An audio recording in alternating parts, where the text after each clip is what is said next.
kita merasa sudah aman karena rajin ke gereja. Tapi tahukah Anda, standar mengikut Yesus yang sejati itu justru dianggap tidak waras oleh dunia. Masih beranikah kita mengikut Dia? Dari dulu kekristenan harganya memang itu kehilangan nyawa. Baru diproses menjadi seperti Yesus. Aduh saudara, banyak orang Kristen itu anggap menjadi seperti Yesus itu otomatis. Dan kalau melakukan perjuangan dianggapnya itu tidak menghormati anugerah. Pokoknya fokus saja apa yang Allah lakukan, jangan fokus atas apa yang kamu lakukan. Kalau menurut saya harus fokus dua-duanya, karena Alkitab berkata awasi dirimu, awasi pengajaranmu. Kamu harus memperhatikan yang Tuhan kerjakan, bukan hanya di kayu salib loh, tapi juga pekerjaan rohnya dalam hidup kita. Yang mengoreksi kita salah, yang mau memperbaharui pikiran kita setiap hari, untuk mencapai standar kesucian seperti kesucian Tuhan. Dan itu bisa berlangsung kalau orang rela kehilangan nyawa. Tetapi kehilangan nyawa itu tidak dalam satu langkah, saudaraku. Kembali juga melalui proses.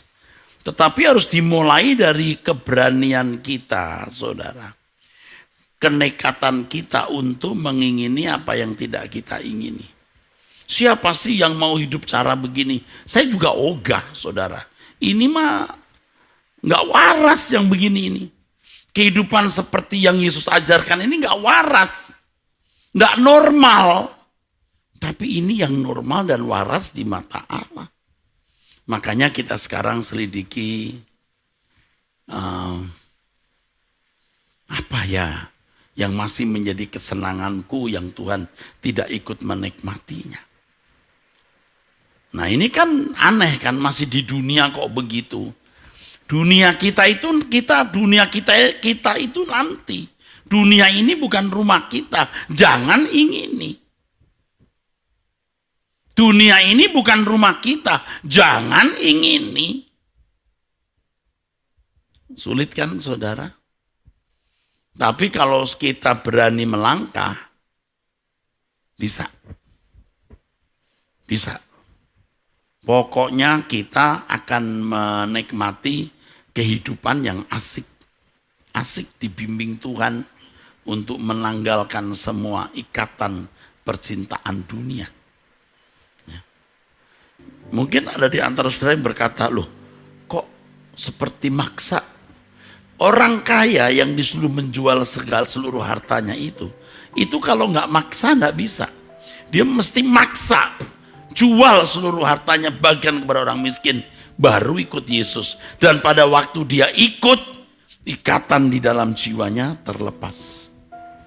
Lewat tahapan-tahapan. Jadi yang kelihatan ini dilepaskan dulu.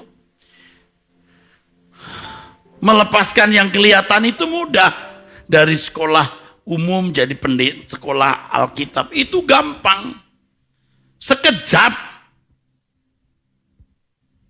Dari bekerja di sekuler lalu jadi full timer sekejap. Yang tidak sekejap itu batinnya, saudaraku. Nah, kehilangan nyawa dalam teks aslinya kan suke, kehilangan jiwa. Di sini di hati, saudaraku.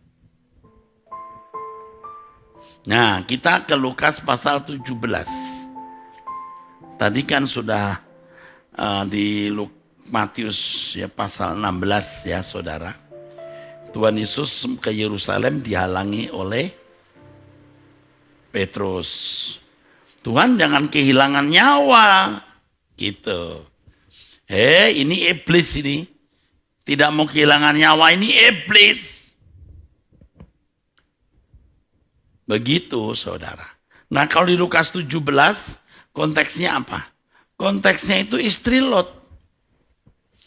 Istri Lot itu lari keluar kota Sodom. Hatinya nggak ikut lari. Tubuhnya lari, hatinya tidak lari. Maka ya tadi sudah saya katakan, orang kaya itu seandainya menjual seluruh hartanya, itu yang dilepaskan itu baru hartanya secara harfiah. Tapi jiwanya belum tentu sudah diserahkan. Makanya proses. Nah kita atau orang kayak saya ini dan banyak juga aktivis atau saudara-saudara semua merasa sudah rajin ke gereja, sudah sepenuhnya, merasa sudah kehilangan nyawa. Belum tentu saudaraku, belum tentu. Nah, sampai sekarang juga saya masih belajar saudaraku, masih belajar. Nah kalau khotbah begini apa nggak semua orang jadi nyorot saudara? Nyorot. Ini Erastus sendiri melakukan nggak yang dikhotbahkan? Wah, nyorot. Bagus, nantang. Saya menantang diri saya sendiri. Nggak usah orang lain nyorot dong, saya juga nyorot diri saya sendiri. Saya tahu ini tidak mudah, saudara. Jangan punya kesenangan lah kalau pendeta seperti saya ini. Ya orang bilang ada orang-orang yang memfavoritkan. Ngefans apalagi. Wah malah mengkultuskan. Rasanya ingin menyenangkan Pak Eras. Memberi apa yang bisa diberikan. Satu kalimat yang Tuhan ajarkan dan saya mau konsekuen. Jangan membuka hati Eras orang menyenangkan kamu. Jangan buka ruangan, jangan beri kesempatan orang menyenangkan kamu. Wow, saya tahunya baru minggu-minggu belakangan ini, saudara. Nah, nggak salah orang nyenengin saya, nggak salah. Orang saya nggak minta, dia yang ngasih. Tapi kalau kita memancarkan satu pancaran untuk disenangkan, itu salah. Saya sadar bahwa saya telah berbuat kesalahan selama bertahun-tahun. Sekarang saudara jangan memberi apa-apa ke saya. Kalau saudara mau memberi saya persembahan, berikan ke gereja. Ini baju yang begini nih saya sudah banyak. Orang beri, ya batik, ya baju, ya jas. Ini pun orang membelikan, saudara. Bukan saya yang beli sendiri. Tuhan tahu. Mac saya itu juga orang yang beli. Mac PC di rumah juga orang yang membelikan. Mau membantu, mendukung Pak Eras. Sudah cukup saudaraku. Nanti orang berkata, Erastus bermewah-mewah. Laptopnya bagus. Handphonenya. Orang memberikan saya handphone juga. Saya nggak beli sendiri saudara. Aduh saudara. Saya pakai gesper merek Ferragamo. Saya nggak tahu juga ini merek mahal. Ternyata saya tahu harganya 3,6 juta. Lalu muncul di Pastor InStyle. Orang bilang Pak Eras muncul loh di Pastor InStyle apa? Pakai gesper. Loh. Wah saya nggak tahu kalau Ferragamo itu gesper mahal. Dulu kan kalau saya beli gesper 1 losen saudara. 1 losen 250.000 atau 300 waktu itu di Mangga 2. Yang pernah saya pakai putus kayak lagi khotbah kletik apa itu kepalanya jatuh. Terus begini kletek gitu ada kayak ular gitu. Waduh saya berkata kepada jemaat maaf ya saudara. Serek saya angkat saya taruh dulu. Pernah itu. Wah kalau begitu kita belikan aja gesper Pak Eras merek yang bagus. Saya nggak tahu tuh merek apa, harga berapa. Demi Tuhan kalau boleh pakai kata demi Tuhan saya tidak tahu. Muncul di Pastor InStyle. Harga 3,6 juta aja Pastor InStyle. Ada yang harganya sampai puluhan juta. Gak usah gitu kali ya.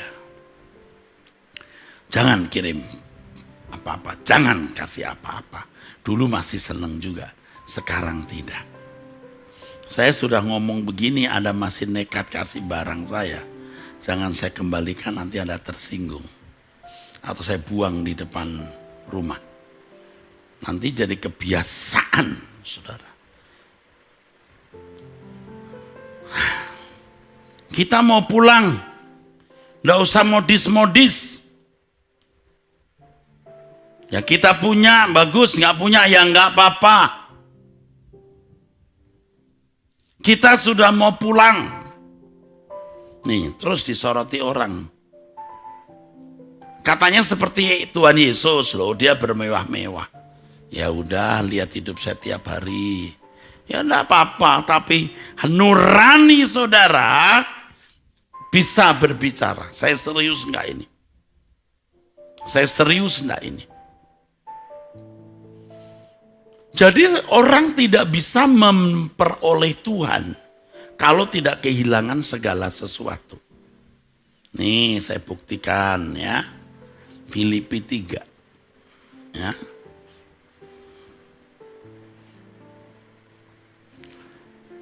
Ini benar nih. Malahan segala sesuatu kuanggap rugi karena pengenalan akan Kristus Yesus. Setelah mengenal Tuhan Yesus Kristus, ternyata tidak ada artinya semua, bayang-bayang. And all things that surround me become shadow in the light of God, in the glory of God, in the presence of God. Tuhanku lebih mulia daripada semuanya. Oleh karena dialah aku telah melepaskan semuanya itu dan menganggapnya sampah, supaya aku memperoleh Kristus. Jadi Anda tidak bisa punya dua-duanya, harus punya salah satu. Nih kalau begini, tidak ada yang mau jadi Kristen. Tidak ada. Pak Eras jangan keterlaluan, jangan ngarang-ngarang. Loh, ini Alkitab. Saya sendiri juga terseok-seok, saudaraku. Saya juga terseok-seok loh. Apalagi dengan lagu-lagu yang saya gubah dengan kalimat-kalimat gila-gilaan begitu. Saya diteropong. Nggak usah saudara yang jauh, yang dekat-dekat saya juga. Orang-orang yang bisa meneropong. Ya itu di sekitar Bapak kasih duit ya nurut saja. Enggak. Tidak semua. Ya ada full timer yang memang pantas mendapat hidup dari gereja. Tapi ada orang-orang yang umurnya lebih tua dari saya, yang kalau saya menyimpang juga beliau bicara.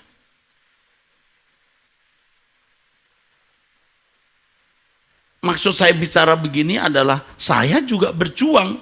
Jadi jangan sudah pikir gampang. Nggak gampang, saya juga berjuang. I am still struggling.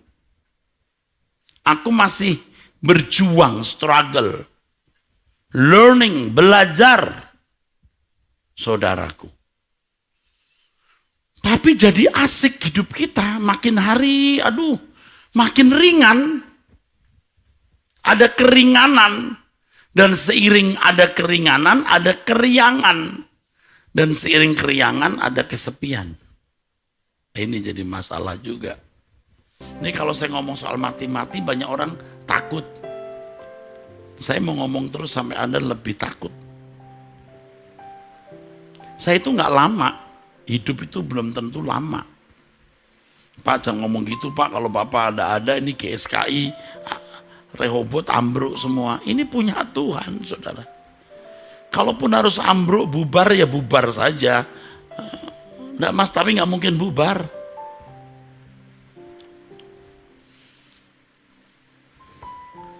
Tadi pagi saya doa pagi ngajak jemaat untuk pamitan. Pamitan, yuk. Udah kita tinggalkan dunia, ayo kita pamitan. Tiada yang ku nanti lagi, ayo pamitan. Jangan ada kesenangan-kesenangan ya. Kalau saudara bisa melepaskan kesenangan-kesenangan, maka apa saja enak saudara. Kita pergi tidak usah pasti ke London, ke Bogor aja rasanya juga ada nyaman. Asal pergi dengan orang-orang yang memang mengasihi Tuhan dan bersama-sama mengasihi Tuhan. Jadi happy saudara, apapun jadi happy. Ya, iya. Ya, saudaraku. Sekarang kita periksa kita masih punya kesenangan apa. Kalau saudara tidak mau membuka diri, ya Tuhan tidak berbicara. Sampai akhirnya orang tidak mengenal dirinya. Kalau sudah ngomong begini, orang kaya sukar masuk surga. Betul nggak? Sukar. Duit, banyak duit. Rumah bagus, mobil bagus. Mau pergi kemana saja bisa. Beda dengan kita. Yang dari bulan ke bulan. Nyambung hidup. Udah begitu yang kita pikirkan orang lain. Kita punya uang saja yang kita pikirkan orang lain. Serius, pekerjaan Tuhan besar.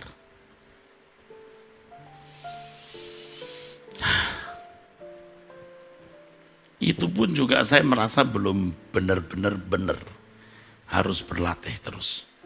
Ya. Jadi saya mengajak saudara-saudara untuk bisa melepaskan semua kesenangan-kesenangan. Harus bisa. Makanya ikuti terus nih doa pagi. Ya nanti satu persatu mungkin ada yang gak mau ikut Pak Eras lagi. Itu gila itu pendeta. Aneh ya. Ekstrim gitu loh. Keras itu. Lebay. Terserah.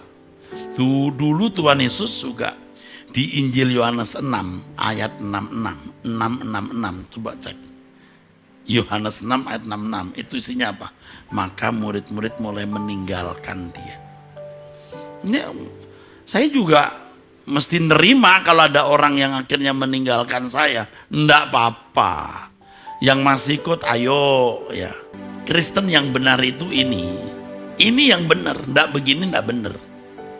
Makanya kita mesti berjuang melawan diri sendiri. Kalau saya katakan tiarap itu bukan mau membubarkan sinode GSKI. Ayo periksa diri. Nah banyak orang udah merasa dirinya baik, tidak perlu periksa diri. Nanti ribut mikirin organisasi. Nah banyak gereja-gereja hebat di barat organisasinya number 1. Habis jemaatnya. Makanya kalau gereja Suara Kebenaran Injil itu 6 bulan ini saya suruh tiarap. Jangan bikin kegiatan macam-macam, cari Tuhan dulu. Nanti 1 Juli baru pertemuan pertama. Setelah dari Januari awal tidak pernah pertemuan. 1 Juli. Semua pejabat GSKI dengar ini. 1 Juli ya. Jam 6 sore. Hari Kamis kalau tidak salah itu. Baru itu pertemuan dengan saya. Ya. Yang mau silahkan, yang nggak mau selamat jalan. It's okay. Pokoknya kita mau pulang ke surga. Dan kalau doa pagi, saudara-saudara, itu banyak orang-orang non GSKI. Nah, itu menjadi keluarga besar gereja yang tidak kelihatan. Tidak harus masuk GSKI. Kalau saudara dari gereja-gereja non GSKI, tidak usah harus menjadi anggota sinode GSKI. Tidak perlu. Yang penting kebenaran Tuhan, kebenaran firman Tuhan, saudara pahami dan saudara lakukan. Ayo kita tinggalkan kesenangan-kesenangan. Bahkan kesenangan punya jemaat besar. Kesenangan jadi pejabat. Kesenangan tampil. Apapun yang tidak membuat Tuhan senang, jangan lakukan. Ya, ini standar. Kalau saudara melakukan hal ini dan berjuang melakukan hal ini, saudara menjadi orang yang benar-benar beruntung. Dan saudara akan menuai di kekekalan nanti. Saudara akan bisa tahan berdiri di hadapan Allah. Kristen sejati itu meninggalkan dunia dengan segala kesenangannya. Itu yang tidak kita lakukan selama puluhan tahun. Kita masih mau hidup wajar-wajar, yang penting kita berkelakuan baik. Kita mau punya gereja besar, kita mau punya aktivitas ini, aktivitas itu. Yang di dalamnya kita mau mengaktualisasi diri untuk menjadi someone. Sebab kita memiliki something. Tapi kita sekarang berubah. Ya. Dan saya mengajak saudara-saudara sekalian untuk benar-benar berubah. Ya, Dan ini hari pertobatan kita. Kita mengambil keputusan, lepaskan semua kesenangan-kesenangan dunia. Biar kita hidup banyak untuk menyenangkan hati Tuhan saja. Ya, bersama-sama. Amin.